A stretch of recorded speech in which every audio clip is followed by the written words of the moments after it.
matter where you are in the world, I'm Malcolm Nance. This is Black Man Spy Podcast, US-Iran, back to WARCAST, sort of peacecast-ish program for day 71 of the US-Iran war. But Malcolm, Marco Rubio and Donald Trump says Operation Epic Fury is finished, over, khalas, no more. Well, until there is a peace plan and I can have a day off, we're going to keep the countdown because the Iranians don't seem to care anything that he's saying. And as far as they're concerned, this war is still going. It's in a period of ceasefire, which has lasted just 2 weeks. That being said, let's do some administration first. Introduce my co-host, Jacob Kaarsbo, Danish intelligence, Middle East expert extraordinaire. Hello from Netherlands. And Wajeeh, the gay lion, hailing from Minnesota, where all of our Saudis are. He is a Middle East Gulf states geopolitical expert, analyst, and writes like the Dickens. You write like I used to write, right? I used to put out 2 or 3 a day. You're putting out like 10. I put out one written one a week because I don't have time with this podcast. Too many crazy things are happening. As you can see, I am still up in my Canada lair. Oh. And so I am sporting my Canadian tourist mug. So what do you got, Jacob? What is this? New York? New York City. Empire State Building on the front there. What's on the other side? Is this an old World Trade Center one or the new, what do you call it? Freedom? No, it's Liberty? a New York City okay. thing. I see. Yeah. Wajeeh, are you having shot of a shy? No, I'm Nescafe espresso. Nescafe espresso. You know what my favorite thing was? And I lived for it. I lived when I was in Ukraine, and now I can't live without it when I'm overseas. Nescafe 3-in-1 coffee packets. Oh my God, that's so Syrian. Syrian. Syrian is extremely Middle East, right? I mean, they got it down. Coffee, milk, sugar, khalas, everything in one packet. When I was in Ukraine, I had 10 packets per patrol. I had a pocket just for 3-in-1s and a little Esbit heater, right? I was serious about my coffee. Guys be sitting there sucking, right? And I remember one night we were, a few kilometers behind Russian lines in Kupiansk. And that's all we had were Nescafe packets, and we couldn't put on heat because we thought the Russians had thermal. So we had to Nescafe in cups of water, shake it up, and it was still good. I love my Nescafe 3-in-1s. And the funny thing is, you got to go overseas to get them. They're very hard to get here. I'm in Canada right now. I can get some here at the supermarkets, but not in New York. I mean, you got to go find a specialty store. That being said, first bit of administration is, if you would like to ask questions, if you're watching the live show here on Substack and not the recording on YouTube, feel free to come and ask questions. You can ask questions on the chat. I have a chat set up under Substack chat. Whoops, I have it right here-ish. Where is it hiding? The Substack chat. There it is. Under US-Iran WARCAST Day 71. Write your questions here. And they're already in. Wow, there's like 20 questions already. Woo. Come on, people, give us a chance to start the show. That being said, wow, we're approaching 1,000 anyway. We're 6 minutes in and we're at 1,000. Usually that takes like 10, 15 minutes to get up to the first 1,000 people. Well, I'm glad you're watching, because this is the program where you watch once a day and we encapsulate all the craziness into 1 hour and answer your questions. And trust me, yesterday was a doozy of a crazy day in the US-Iran war. And with that, the first thing we do is we always start with the casualty counts as they've occurred in the Middle East. Wajeeh, do you have Al Jazeera's casualty tracker, and were there any changes? There hasn't, the Al Jazeera tracker hasn't been updated since May 5th, but Oh, okay. I have one of my guys dig up information.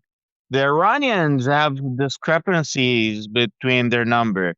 So, for example, the confirmed dead is between 3,600 to 8,900. Mhm. That's kind of a big gap. It's a And big gap. then in terms of the estimated injured, they're estimating between 26,000 to 44,000. That's also a big gap. Would you like to talk about that? We should. Jacob, we can tack in the Lebanon casualty count at the end. Yeah. If you might want to talk about later the assassination they carried out in Beirut yesterday, which technically violates the ceasefire.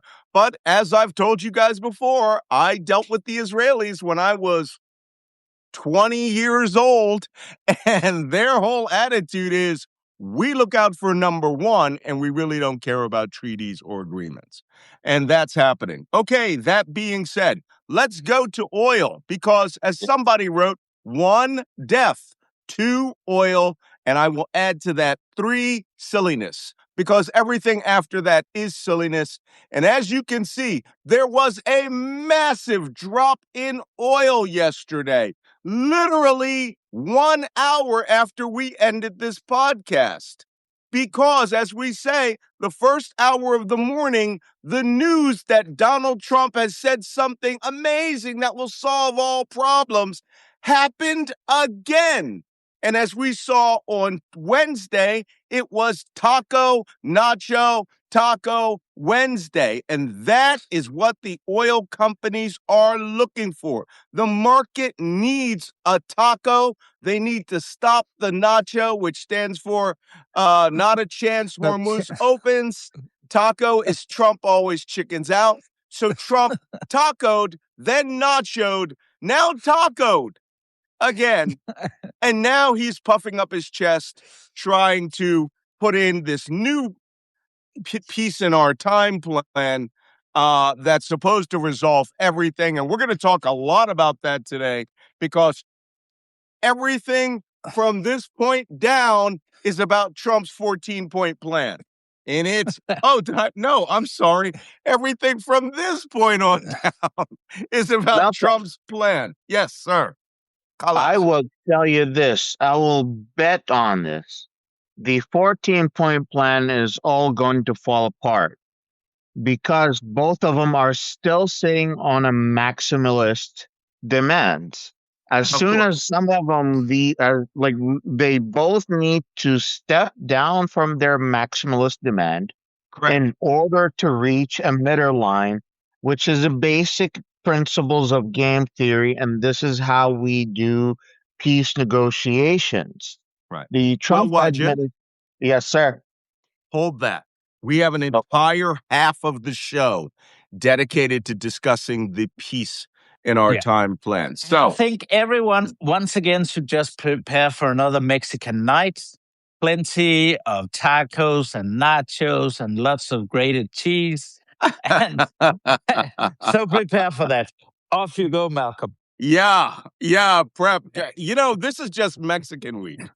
I like to call this, I think that there are two types of meals that are being served now. First is there's taco, which we had, and then there's nacho. And then I think that we are reaching Taco Supreme. Where the tacos, there's discussion in here, in the notes here. I went through this for hours, by the way. And the talk about Trump really needing to get out of this is all over the place. I mean, when Axios, your mouthpiece, Barack Ravid, writes an article saying Trump is desperate to get out of this war, your mouthpiece is no longer working on your side. There's also Nacho Supreme, and we're going to talk about that because Nacho Supreme has a name now, right? which is, we'll talk about it. Okay, first, significant activities of the day. You will be happy to know that there are no what do you call it? Penetrations. There are no spectacular penetration. There are no spectacular penetrations today, so be happy about that. Just significant activities and loads of silliness. Okay, first, the 14-point plan that Donald Trump said Iran introduced and was desperate to get a deal. And that's what they're learning from Pakistan. And the more I read into this, the more it's clear Iran didn't have anything to do with this deal. It's just once again, as the foreign minister of Iran said, 5 times in 19 days, Trump has done this proposal, lie, markets shoot back up. Proposal, markets crash, lie, it shoots back up. No one is being fooled by this now. Okay? And when we get to the oil section of this, I will tell you how much money someone made yesterday, and it was close to $1 billion bet on this. And it's all boosted out by Axios, Barack Ravid, that's also now called Foxios by the Iranians. Yeah, Foxios. Foxios by the Iranians. Let me see if I can find that quote. For some reason, the rest of the media around the world just, say, okay, that's it. So they just stick to the line. Trump is a master manipulator. Okay, I'm going to find that quote by Galibaf, where he said he referred to it as the same journalist, the same White House, everything. Oh, here it is. This is the official statement. I'm going to expand this so everyone can read this by Galibaf. And let's just remember, Galibaf used to be Trump's favorite, and the guy he was talking up to be some kind of guy that could take over in Iran, if we go back 60 days or something crazy. So Galibaf's response to the 14-point plan was, Operation Trust Me, Bro, failed. Now back to routine Operation Foxios. And as another person said, he goes, same White House, same journalist, same report, same proposal, right? Same links to Israel. Wait, what do they say? Same anonymous Israeli intelligence sources. And it's like, why are we falling for this every time? It's just absolutely funny. I'm not going to show you these cartoons. So anyway, that's what's going on. Donald Trump announced yesterday that there was a 14-point plan that would bring peace in our time to, well, actually, he didn't say peace in our time. That was another guy. But he would bring peace, a 14-point plan that Iran immediately said was aspirational, and they can't understand because this exact plan was proposed multiple times from the first day of the war till today. Okay, it apparently was Donald Trump's wish list. Iran is currently reviewing, but they're already laughing at it. Marco Rubio, in an amazing statement, said the purpose of negotiations now. Okay, everybody, I want you to take your coffee cups away from your mouth. Swallow if you have something to swallow. Don't eat at all. This is an actual statement made by Marco Rubio. the goal, now that Operation Epic Fury is done, the goal of the negotiations is to return the Strait of Hormuz back to the way it was. You know, that's wonderful. February 27th. Marco, has anything happened between February 27th and today that would return it to normal? That is his major statement on this yesterday, is the goal now of all operations is to return the Strait of Hormuz back to normal. That's wonderful. This is just too much. Yesterday I was talking about his mental state. Yeah, yes. And After the show, he was on TV, and in the same time, he was like, "No, we are not at war." 5 minutes later, in the same interview, "Yeah, we are at war. We are destroying." Motherfucker, we are at war. You just said it. I mean, just 5 minutes ago, you just said we're not at war. Make up your mind. The dude is not dead. Yeah. He keeps coming up with plans, and the crown prince keeps telling him, "Khalas, habibi, stop it, Baba, and slow down. Your Project Freedom is not helping. Stop it." Well, okay, we're going to get to that Project Freedom thing because there's crazy news about that. Okay, Professor Mohammed Al-Arian, economics professor, himself put it perfectly. This is not like turning a light switch on and off, right? Is that the global economy will take years to get back to normal. I'm not going to show you the video because sometimes we get these copyright infringements and then they won't post this to YouTube. So I'm being very suspect about the things that I put up there. But Hormuz is not going back to normal, no matter how much Marco Rubio wants us to go back to normal, because we attacked Iran and blasted the country with thousands of bombs, right? They said tens of thousands of targets. And now suddenly they expect, like a light switch, to turn it off. Okay. Iran pointed out that 5 times in the last 19 days, Trump has made this proposal. 5 times, 19 days, we have heard this exact same thing. I'm going to bring up my traffic separation scheme issue. So apparently, the strategy of the Trump administration was encapsulated here by Matthew Iglesias, who says, step 1, tear up the JCPOA. That was Obama's treaty. Step 2, loudly deny that the alternative to JCPOA is a war.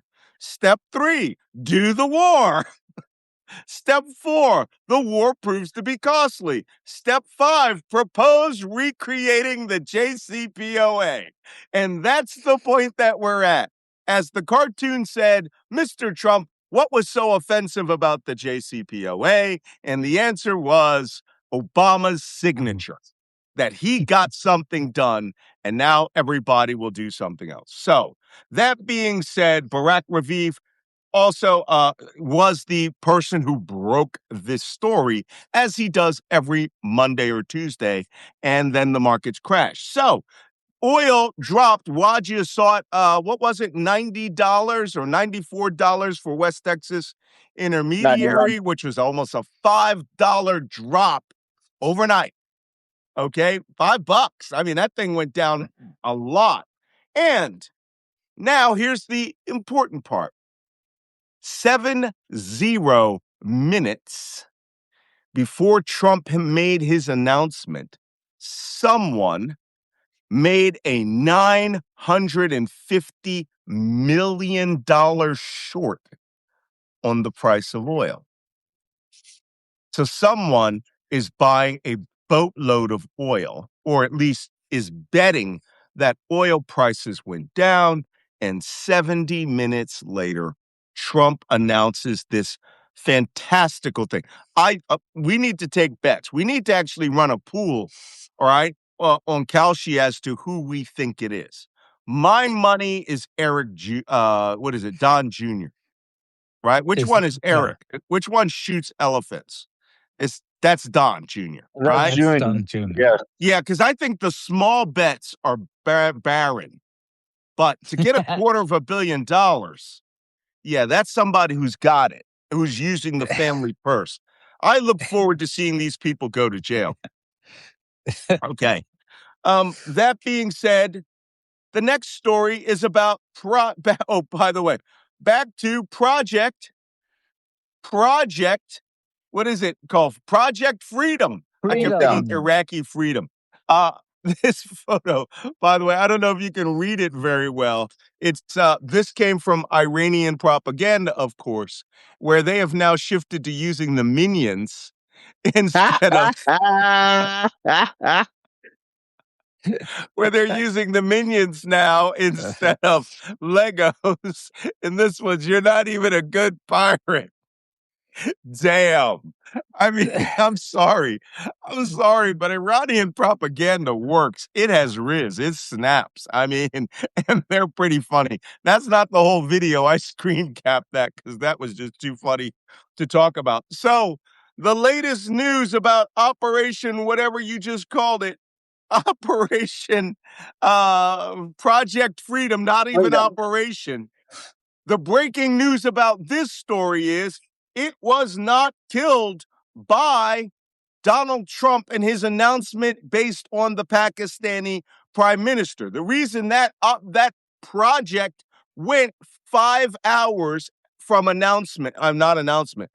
There were 6 hours in there where the U.S. Navy moved 2 ships out of 5 out of 800 from the Persian Gulf. Then Pete Hegseth gave his 8 o'clock meeting and talked about how this was the greatest combat operation in the history of the armed warfare. And, bitch never heard of Thermopylae. He probably thinks he thinks that Thermopylae and some Salamis are something you keep your coffee in, right? Like to him, this is Thermopylae. So this guy, so Pete Hegseth says that at 8 a.m., 10 a.m., Marco Rubio declares an end to the war and that Project Freedom was well underway and U.S. forces were fighting the Iranians and winning. And at noon, Donald Trump said, it's off. It's paused. We're not going to do it. Why? Well, because he claimed Pakistan called him and said, Wajeeh, tell us what the call from Pakistan sounded like. Oh, I was told it was a call from Saudi Arabia. That's the truth. I'm saying what Trump said. Trump said Pervez Musharraf called him and said, Donald, peace talks are so close. You must stop this war. A comprehensive and final agreement.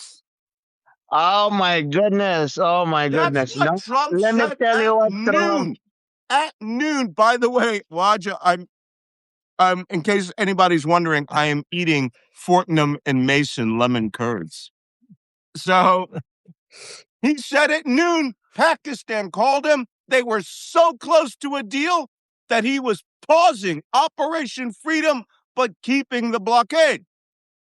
Now, NBC News yesterday reports Trump at no time consulted the Saudis or anyone other than the UAE because their aircraft were in the UAE taking off and flying up there. He consulted no one. And King Mohammed bin Salman was so upset that he restricted and said no U.S. aircraft will be allowed to fly over Saudi Arabia in support of this. None of them will be allowed to use our bases for this mission. Saudi Arabia is out because Saudi Arabia wants a peace agreement. Okay? So Trump jumped up on TV and lied to the world. Again. Lied. And said, no, it was because Musharraf called me and said, Donald, we're so close to peace. I said, pause Operation Freedom. Oh my God, the stupid it's so stupid. It hurts. It hurts. Oh my God. Let me put some context into this for everyone. I gotta get a sip out of my Thermopylae. So on a regular day, the Saudis sell around 100 million to 120 million barrels of oil a day. Mm-hmm. With this war, the Saudi government two things happen. On average, the cost of in order for Saudi Arabia to make revenue on a barrel of oil, back before the war, they needed it to be at $90 a barrel. Today, the Saudi government, to make a profit, they need that barrel to be at least $100 a barrel. That's the second point. The third point is that not only the cost for the Saudi government has risen up, additionally, they are only selling 16 millions a barrel of oil compared to 120 millions a barrel of oil. Right. So they are going bankrupt. The UAE, meanwhile, they only need the barrel of oil it only cost them $50 a barrel to make a profit. Mm-hmm. Their margins of profit is way small, way bigger. They can make more profit. Right. So and the UAE was limited by OPEC how much oil it can sell to other nations. Mm-hmm. So they decided that they have grown outside of OPEC and stepped out. Saudi Arabia has lost a lot of power through the OPEC cartel. And now the combination of all of that, with Trump making a decision like this, is only putting Saudi facilities directly in danger, because they are going directly on the water lines and the shorelines of Saudi government. And that's the perfect excuse for Iran to be like, okay, I'm hitting you. Mm-hmm. Yeah. And the reason why they were so upset was the fact that the Americans said, okay, the Iranians have struck Fujairah and some other places, but we don't consider it a breach of the ceasefire. It doesn't matter. So, they were saying, well, this Project Freedom makes us targets, and the U.S. won't defend us and stand up for us. No. So that's why they were so furious. And they make them targets on these this is the picture from the Pentagon on Operation Freedom. And what I enjoy is, you can't see? I'll move it up. Project Freedom, which 5-hour freedom is what we should call it. Whoa, I do not want to delete this from all my 5 hours of freedom. I like the way that Central Command put U.S. bases on here. We all know that, but one of the big arguments is that we don't own those bases, right? And they're saying, well, we have 2 U.S. bases, right, south of Dubai and south of Abu Dhabi, we own them. Okay, yeah. They could have put the other country's symbol or just the symbol of an airplane or something. No, this is what Pete Hegseth briefs with. We own that shit. Ay. And so the Saudis were big mad over the fact that no one asked them. No one asked, Halas, why do we need to talk to you? It's just our bases, right? That mission died within 11 hours total, right? 6 hours from midnight to when they got the first tankers out, and then after that 5 hours, all done, right? Thank you, Saudi Arabia, for doing that for us. Okay, Iran. Iran, meanwhile, your chart. Meanwhile, Iran. Can you read what's behind me? Yes, we can. Yes. Tell us about it. Exactly. The Persian Gulf Straits Authority was launched by the Iranians just to rub it all in. So, I mean, they officially launched this authority that would guard the Strait of Hormuz, and they even put these lines, and they were really cheeky because from Kishem up here to just north of Dubai, Al Quwain, and then the southern portion just includes Fujairah. So they've made the border of what the Iranians envisage they will control just south of the port of Fujairah, where the UAE ships out its oil.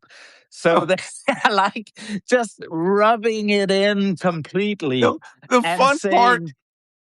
Come on, Malcolm. The fun part is by naming it the Persian Gulf Straits Authority, they are essentially doing what the New York City Port Authority does, which is they control all the seaways, bridges, and more importantly, the tolls. All right? The Port Authority controls all that stuff. And I think these guys are like, look, this will be fun. My cousin, he used to live in New York City. What if we create an authority, right? Which is, it's like literally saying there's a toll booth for your multipass that you have to get out there. Oh my God. Well, now they're saying this authority will be the only governing body that will regulate what goes in and out. And I think it's a cute name for Iranian Revolutionary Guard Corps Navy. So now there's some factors you need to know about that port authority. Number one, they emailed all the shipping companies around the world. Yeah, exactly. And told them, welcome to the Persian Gulf Straits Authority. My name is Bob. And, it was an AI phone call. They said that you must pay your entry into or out of the Strait of Hormuz forever in Iranian rials, acceptable Bitcoin and Trump coin. I'm not joking about the Trump coin. We talked about that a long time ago. They were accepting Trump coin or stable coin, which is a U.S. government-backed coin. Oh, my God. These guys are so smart. Okay, my favorite part is if you are from a nation which assisted in the attacks on Iran, I'm looking at you, Emirates, Qatar, Kuwait, Bahrain, Saudi Arabia. You must pay up all your reparations we're going to demand before we will issue you a Port Authority multipass. So, I'm sorry, Straits Authority multipass. So why I find this hilarious? Many states in the United States do this. South Carolina, you can't get a driver's license unless all your property taxes are paid up. I mean, it's blackmail, but it's official blackmail that the Persian Gulf Straits Authority has given itself permission to do. So, speaking of which, the Gulf states, we got to move faster. I have to be off exactly 10 o'clock today. The Gulf states, this quote was put out by I can't recall which news source it was, quote, Trump badly wants the war to end, but the Iranians are so far refusing to give him what he needs, like to save face and leave. Does this sound familiar? We said this 100 times. He needs an off-ramp. They are going to give him an off-ramp. And I suspect that off-ramp, we're going to talk about the proposal here in a few seconds, but they're going to fudge the words under nuclear program. So, and by the way, the Iranians have now, with those lines that Jacob pointed there, have now included the Strait of Hormuz as critical to its defensive geography. It is now a critical component in the defense of Iran, so they are going to view this as absolute. And you know what's funny? But they will say it's freedom of navigation. There will be free navigation as long as you comply with our rules. Yeah, the Port Authority. I mean, the Straits Authority. The funny thing is about the defensive geography is a term that they have stolen from Israel. That's what they are calling their defensive perimeters around Gaza and Lebanon, right? It's part of the integrated defensive geography of the country. Okay, let's talk about the proposal real quick because we got to get to questions. One, Trump's proposal is almost identical to what he put in on day one, right? He expects Iran now, within 1 week, to sign a memorandum of understanding made up of a couple of paragraphs, right? Then, once that's signed, it will officially end the war. Then they will have 30 days, Iran and the United States, for detailed talks to reach a final deal. Now, I want to point something out to you. Trump is hailing this as his great 14 points, right? Which the 14 points, for those of you who remember history, was stolen from President Woodrow Wilson at the end of World War I, right? Wajeeh, do you have oud in the room? You're trying to get a better scent to get the evil sense of Donald Trump out? I have to tell you, say in Arabic, atribni. Let me hear what you gotta say, baby. I'm giving it to you, but from my screen, you are doing this and all the hearts are flowing up to you. So you're getting all the love. Yeah, it's mine too. You're kidding. I get no love. Wajeeh is getting all the love. Okay. Hey, you guys hit the hearts faster so Wajeeh can get all more love. Okay, hold on. There's 4. So Donald Trump on this point, with Trump submitting the same 14 points that he has submitted, I don't know how many times, the Iranians, just like they did with the Port Authority, just to say, fuck you, they said, but it's very hard for us to find out who we are negotiating with. Yeah. Yeah, if you're not wearing a suit, you're not in charge. And they're like, we're not. Iran is too split. They're not split. Some guys wear suits. But now the Iranians are saying the same thing about Trump. They are reversing it and saying, we have discussed this already, and that's not what we heard from the people in Islamabad. So who are we negotiating with? You know what I would do if I were them? The regime is divided. I would reject. I would just flat out say, listen, we'll talk to anybody except Jared Kushner and Steve Witkoff. No, that's Israel. We'll negotiate with the Americans. Send some Americans over. I'll bet you guys, each of you, $100 that this peace plan is not going to go through. The issue is, I'm not taking that bet. I'll bet you a cookie. I will bet you a lemon curd from Fortnum and Mason because I'm not ready to lose real money. I'm just. What the reality is that when Trump brings back his maximalist original 14 plans, and the Iranians come in, and they are coming in with strategical power, where they're having the upper hand in the region and in the global economy. You can't come in the room demanding that Iran give up their nuclear weapons. You can't come into the room demanding Iran giving up their proxies. You can't come into the room demanding Iran giving up the $2 million a ship toll. Those are things that Trump is just not going to accept either. Like, he is so adamant about, no, we have to end the nuclear capabilities for Iran. Yeah, we have to end. Yes. Give me 1 second. I have to go offline. That's fine. Okay. No nuclear weapons. No nuclear weapons. No nuclear weapon. But the reality is that not only that even if they want to dig up the uranium and give it away to the Russians, the digging up will take months or a year to get to where they need to get to.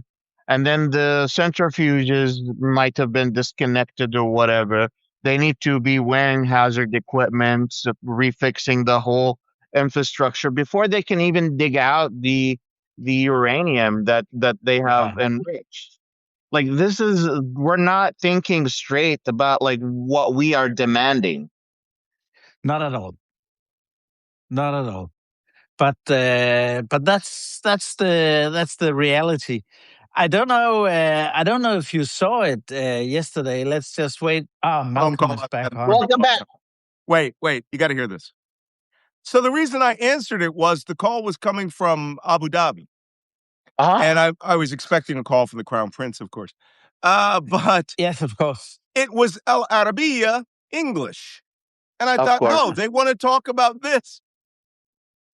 You know what they wanted me to come on to discuss? Stephen Colbert talking to Barack Obama about fucking aliens. President. No, about fucking aliens. Oh, dear. Oh, dear. Oh, yeah. Oh, my God. Malcolm Nance, intelligence expert. Could you come on to talk about aliens? Yeah. Hells no! I said, how about high-speed boats in mine? He goes, well, right now we're looking for someone to talk about this. I guess they're having was Alex Jones not available? Yeah. Area 51. Are you available to talk about Area 51?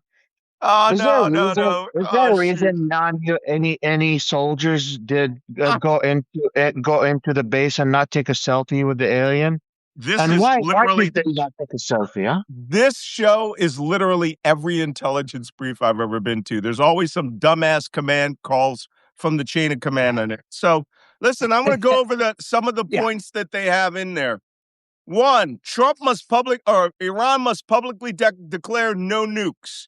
2, they must dismantle Fordo, Natanz, and Isfahan underground weapons facilities. 3, they will ban all underground work on nuclear programs so that we can bomb them, right? Or so Israel can bomb them. 5, they will be given on-demand inspections, not just by the UN, but us. Oh, yeah, Denver Riggleman. Somebody just saw it. He's good for the aliens. I'm going to recommend him. 20-year, number 4, 20-year moratorium on enrichment. Not now. The only change is initially they asked for permanent moratorium on enrichment.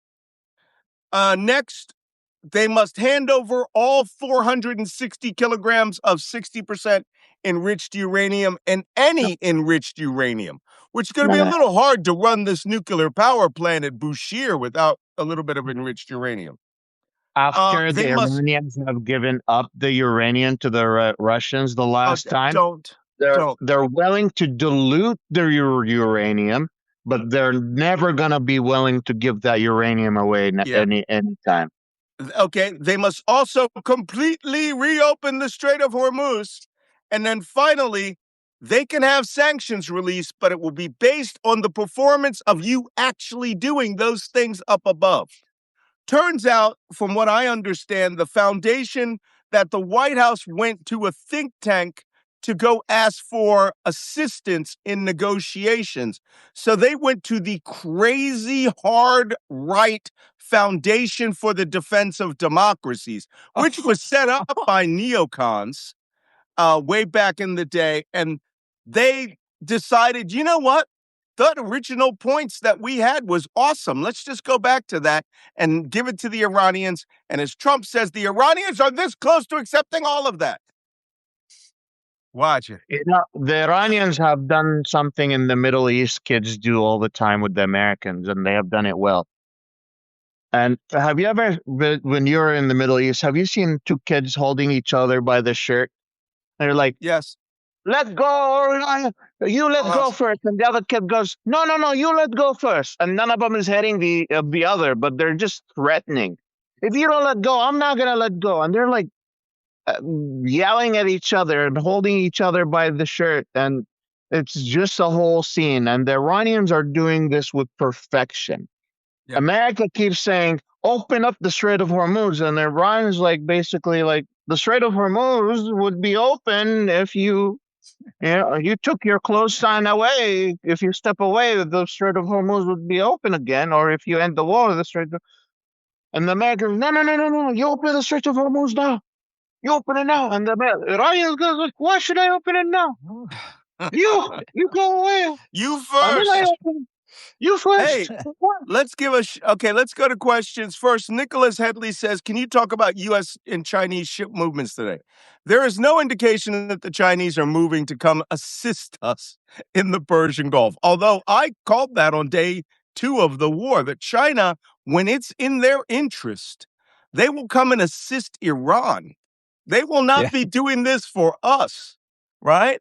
What is this? Might be another intelligence. And a lot of people fail to grasp that when the Iranians make a statement like they did the other day, where they said, well, we need the Strait of Hormuz reopened, they are fine with the Persian Gulf Straits Authority, because their ships are just going to cruise by.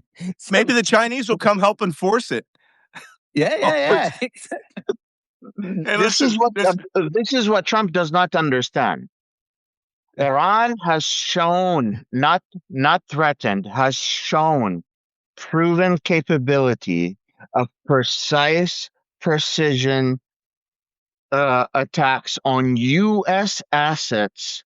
That includes hangars, that includes radars, and that includes other stuff. And that has cost the United States more than $50 billion at minimum. Yep.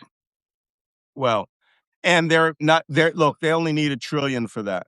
Hey, listen, somebody made a great comment. Terry K. Wonder said, hey, someone from the Foundation of Defense and Democracy plagiarized my doctoral thesis, a portion of which I delivered at an intelligence conference a long time ago once.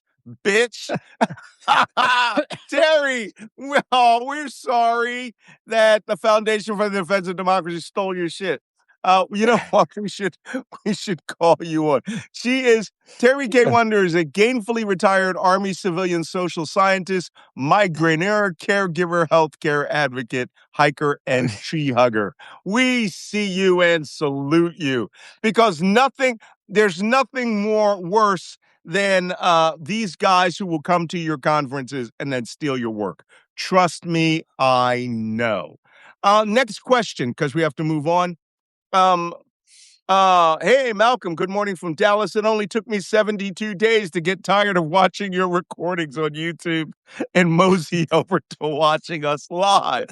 Thank you, Richard. I appreciate that, Richard Krasnick. The status of the 2 pilots shot down in Iran, they are back on active duty. They're in rehab.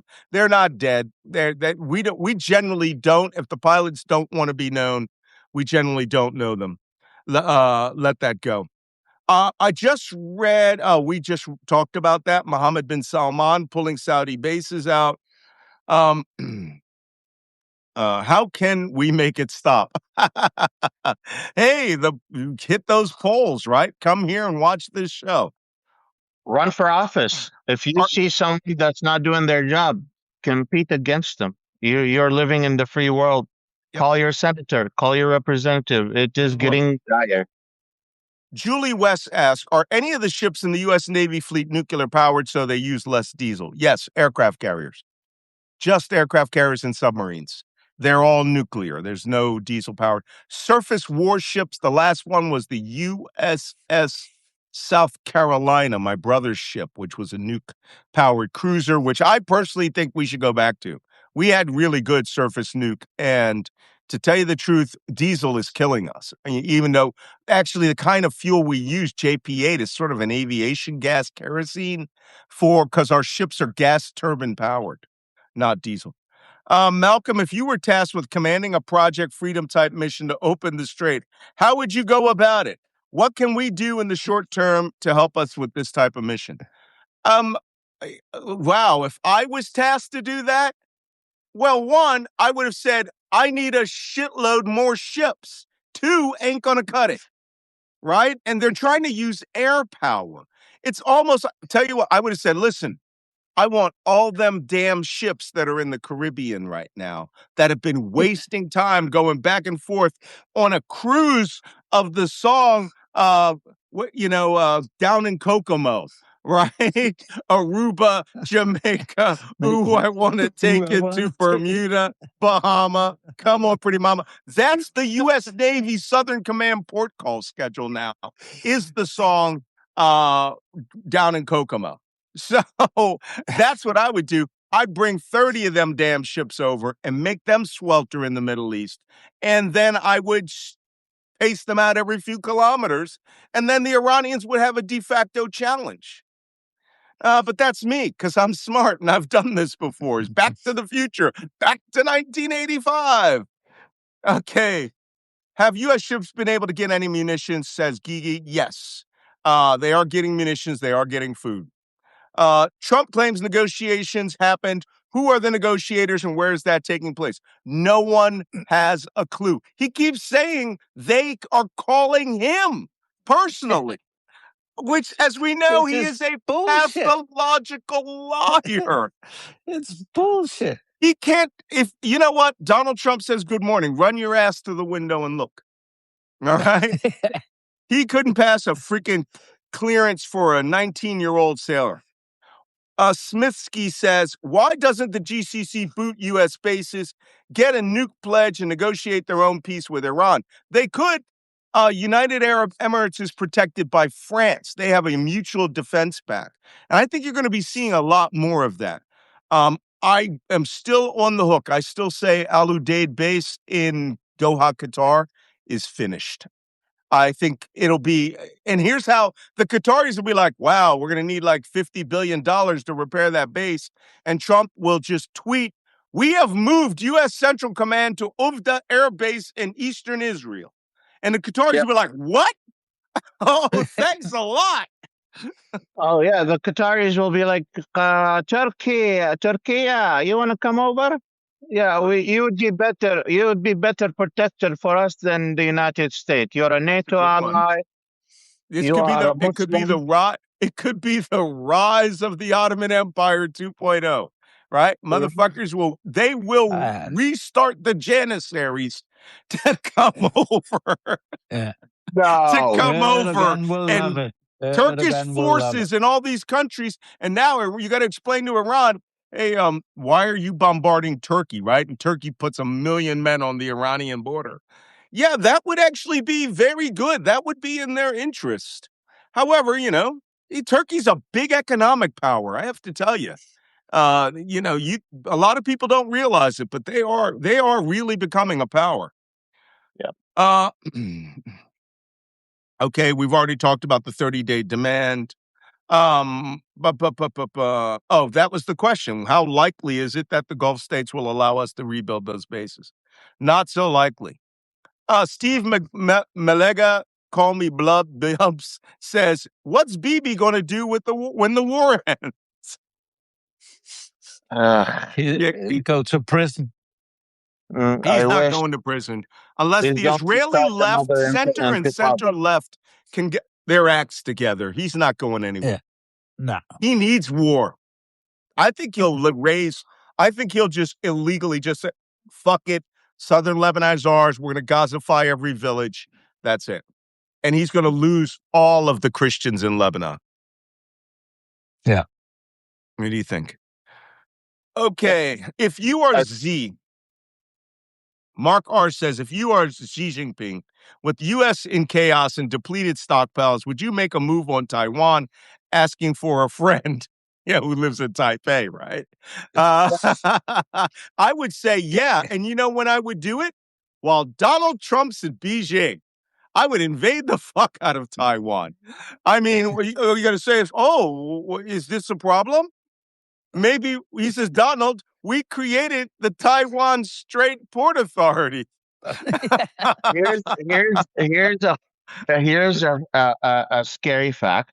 The United States no longer has the arsenal that it requires to deter China from invading Taiwan, because we have wasted most of our precision missiles, 50% of it, with Iran.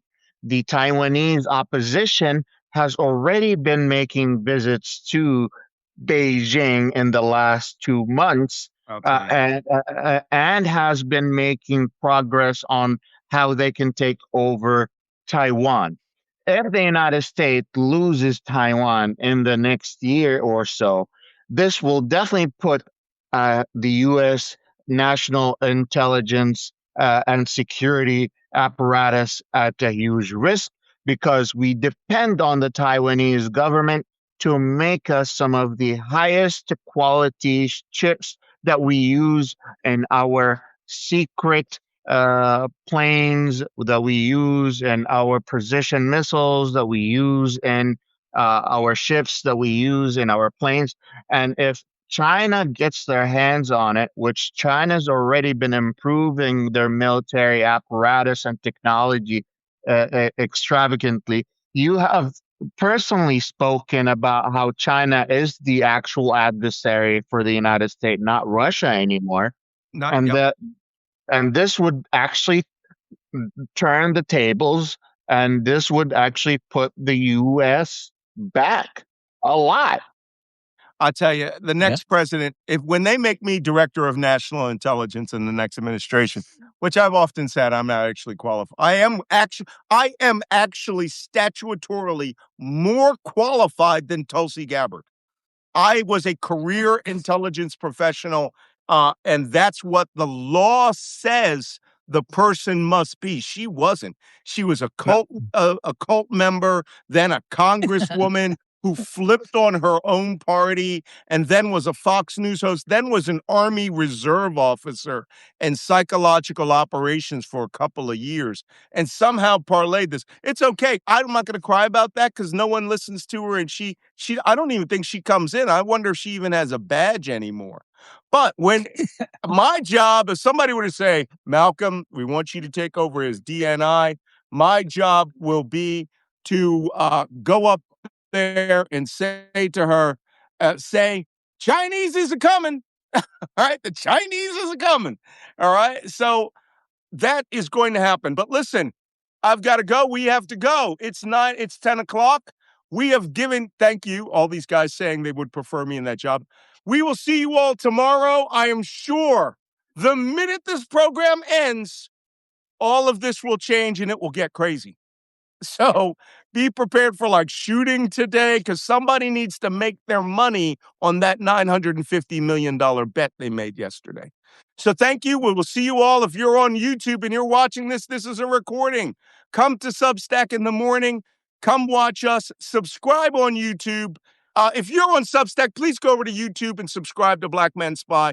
If you're on YouTube, please come over to Substack and subscribe to Black Man Spy. I'm trying to get to 100,000 followers on Substack and 250,000 on YouTube. Still has a few thousand to go. And follow Jacob Kaarsbo and Wajeeh Lion on Substack and YouTube. And we will see you all tomorrow. Take care. See you all. See you tomorrow. All right.